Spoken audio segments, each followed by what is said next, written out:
भारतीय सीमाओं पर चीन की नापाक नजर है और चालबाज चीन की हर चाल पर भारत की तेज निगाहें। अब चीन अमेरिका ताइवान के साथ साथ भारत के खिलाफ भी और साजिशों को अंजाम दे रहा है। जिनपिंग ने किसी भी जंग से निपटने के लिए तैयारी शुरू कर दी है। गलवान में भारतीय सेना के हाथों पिट चुकी चीन की सेना को धारदार बनाने के लिए तेज चाकू प्लान पर चीन इस वक्त काम कर रहा है। एक रिपोर्ट आपको दिखाते हैं।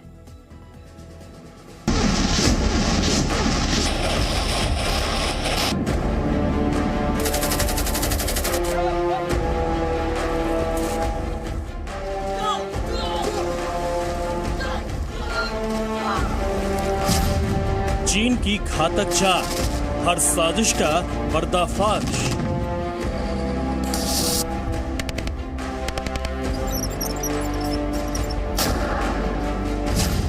गलवान में मुंहतोड़ जवाब, जिनपिंग सेना बेहाल।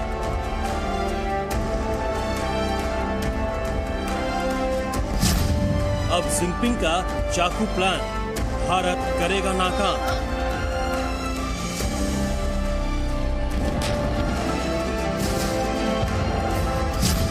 कायर चीन, चालबाज भारत हर वार को तैयार।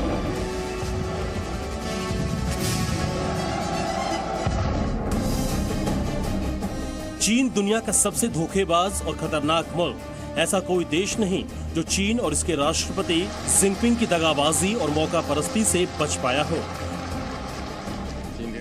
विस्तारवादी नीति के चलते दुनिया भर के देश चीन के निशाने पर है।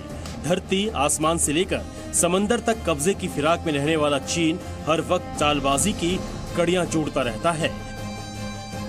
हिंदुस्तान के सबसे बड़े दुश्मन चीन की नापाक निगाहें हर वक्त भारत की ओर लगी रहती है। लेकिन ये आज का हिंदुस्तान है। सरजमी पर टेढ़ी नजर रखने वालों को मुंहतोड़ जवाब देना बखूबी जानता है। गलवान में हिंद के जवानों ने चीन को ऐसी पटकनी दी थी कि उसके जख्म चीन अभी तक भूला नहीं है। 15 जून 2020 को गलवान में चीन की नापाक कोशिश को भारतीय जवानों ने नाकाम कर दिया। इस झड़प में भारतीय जवान भी शहीद हुए, लेकिन हमारे जवानों ने दुश्मन का डटकर सामना करते हुए चीन को चारों खाने चित कर दिया। इस झड़प में चीन के 40 से ज्यादा सैनिक मारे गए। गलवान में चीन का दांव उल्टा पड़ गया, लेकिन जो सुधर जाए वो चीन नहीं। चीन अपनी चालबाजियों से बाज नहीं आ रहा। जिनपिंग को पता है कि हिंदुस्तान और उसके जाबाजों से निपटना उसके बस की बात नहीं, लिहाजा नित नई साजिशों को अंजाम देता रहता है।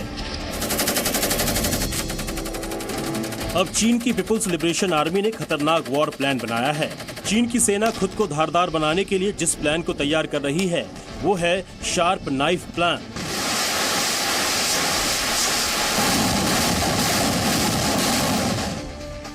दुनिया भर में अपनी धाक जमाने की हसरत पाले जिनपिंग की सेना ने अमेरिका, ताइवान सहित भारत से भविष्य में होने वाली किसी भी जंग के लिए अपनी कमर कसनी शुरू कर दी है।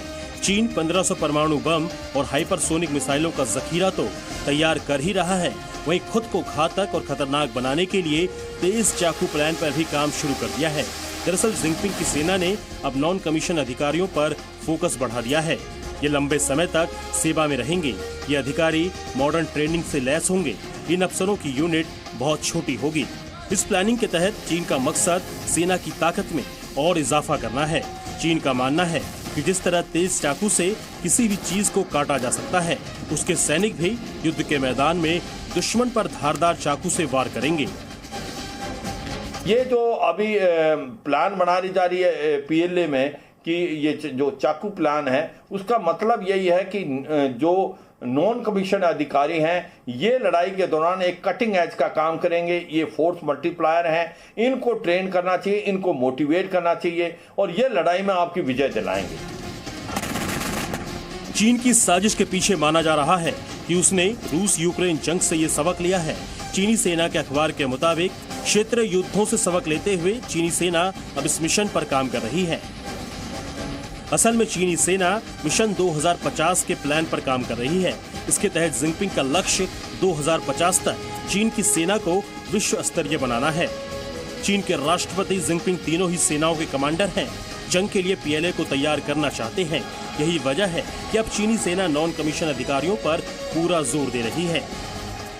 जिस प्रकार से यूक्रेन ने जो नॉन कमीशन अधिकारियों का इस्तेमाल किया और वो बहुत अच्छा लड़े और जो रूस का एडवांस को उसने रोका। तो ऐसे में अब पीएलए सोच रहा है कि किस प्रकार से वो फोकस करेंगे आने वाले समय में, नॉन कमीशन अधिकारियों को और ज़्यादा ट्रेन करें, मोटिवेट करें और ज़्यादा से ज़्यादा हथियारों से लैस कराएं, जिससे वो अगले लड़ाई के अंदर अगर होती है, चाहे वो ताइवान के साथ या भारत के साथ या अमेरिका, तो वो एक कटिंग एज और फोर्स मल्टीप्लायर का काम करेंगे। चीन की रिपोर्ट में यह दावा भी किया जा रहा है कि ये अधिकारी ही भविष्य की जंग में चीन की सेना की असली ताकत होंगे। चीन की सेना छोटी और घातक सैन्य टुकड़ियों पर ध्यान दे रही है। इस नियम को मार्च से ही लागू कर दिया गया है। इससे मध्य और वरिष्ठ सेना अधिकारी लंबे समय तक सेवा में रहेंगे। चीन ने दक्षिण चीन सागर पर दबदबा कायम करने के लिए इस द्वीप को सैन्य किला बना दिया है।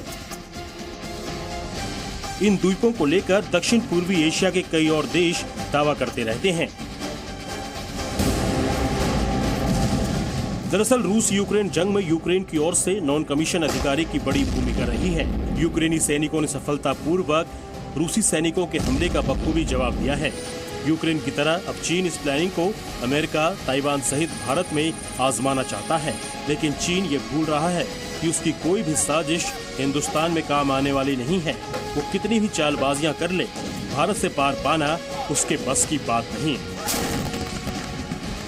हिंदुस्तान और यहाँ के जवान हर बार उसे मुंहतोड़ जवाब देने को हरदम तैयार हैं। ब्यूरो रिपोर्ट, ज़ी मीडिया।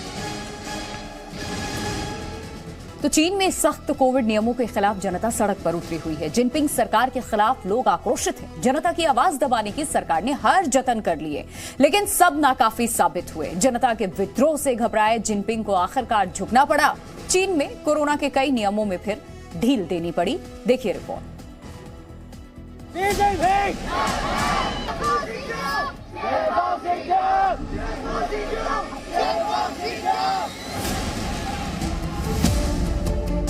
चीन में कोरोना का कहर, जनता पर जुल्म सितम।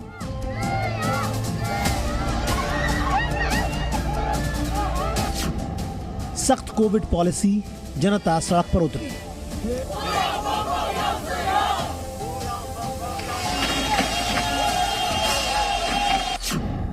विरोध के बाद झुका चीन, जनता से डरे जिनपिंग। जगह जगह जोरदार प्रदर्शन, सड़क पर उतरी जनता लगातार नारेबाजी, लॉकडाउन हटाने की आजादी की मांग कर रही है। तस्वीरें चीन की हैं, लेकिन सिर्फ एक शहर ही नहीं, 13 बड़े शहरों में जनता जिनपिंग सरकार के खिलाफ सड़क पर उतरी हुई है। जगह जगह विद्रोह की आग धधक रही है।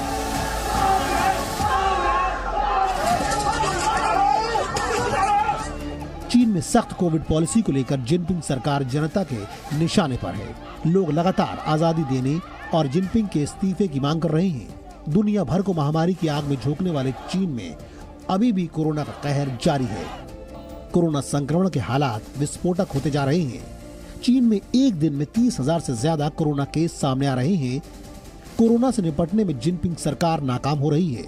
बिगड़ते हालात से निपटने के लिए तरह तरह के कदम उठाए जा रहे हैं। प्रभावित इलाकों में लॉकडाउन लगा दिया गया है, लेकिन यही सख्ती जनता को नागवार गुजर रही है। चीन की सरकार कोरोना संक्रमण चेन को रोकने के लिए लोगों को घरों में कैद कर रही है।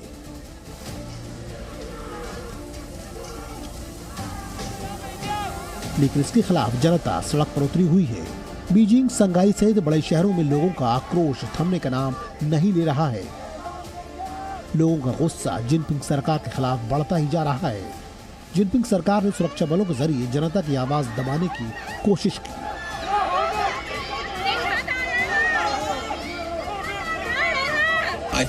लेकिन दमन के बावजूद विरोध प्रदर्शनों का दौर थमने का नाम नहीं ले रहा है।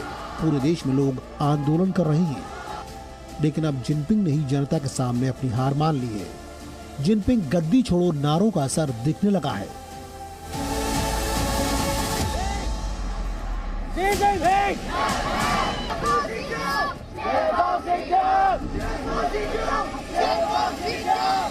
चीन की सरकार सख्त कोरोना नियमों में ढील देने को तैयार हो गई है। कोरोना संक्रमण को रोकने के लिए बनाई गई इस सख्त नीति में कई अहम बदलाव किए जा रहे हैं।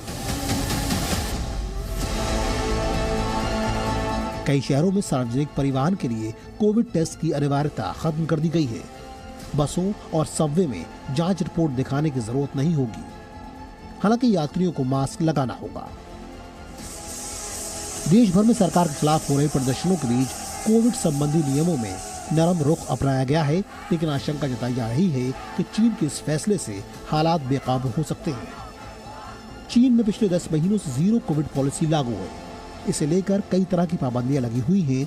कोरोना के बढ़ते मामलों को रोकने के लिए सरकार ने कई तरह की पाबंदियां लगाई हैं। सख्त लॉकडाउन लगाया गया, जिसके चलते 66 लाख लोग घरों में कैद हैं। सख्त कोविड नियमों के खिलाफ लोग सड़क पर उतर गए हैं, लेकिन जनता के विरोध के बाद जिनपिंग को झुकना पड़ा और कोविड नियमों में ढील देने के लिए जिनपिंग मजबूर हो गए। Bureau report, C media.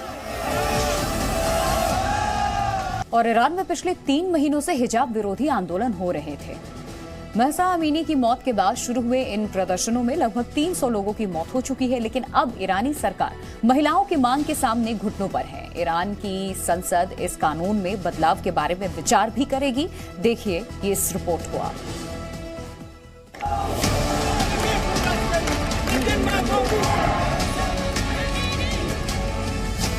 संग्राम के आगे झुकी तानाशाह सरकार, जीत गई महिलाएं, घुटनों पर सरकार।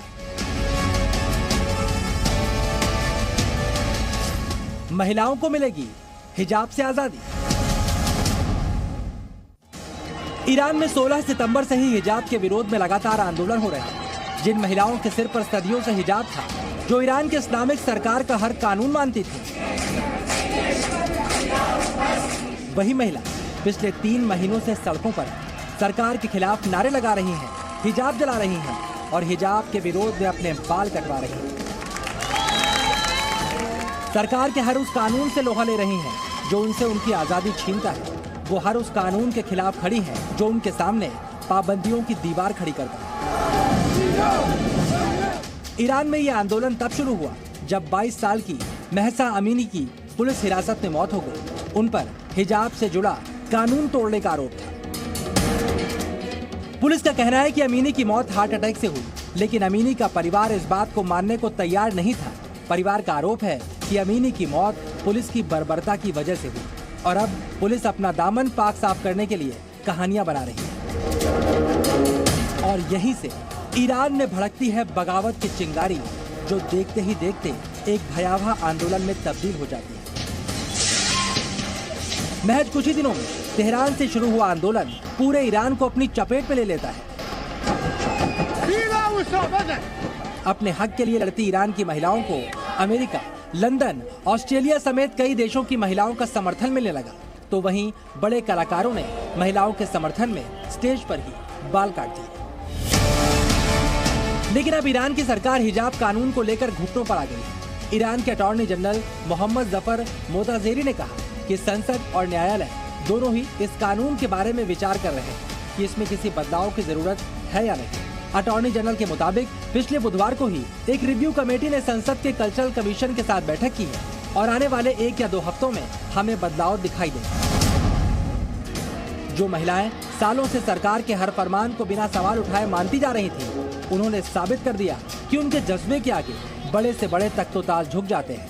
सत्ता के नशे में चूर हाकिम भी सोचने पर मजबूर हो जाते हैं और यही अब ईरान में दिखाई दे रहा है।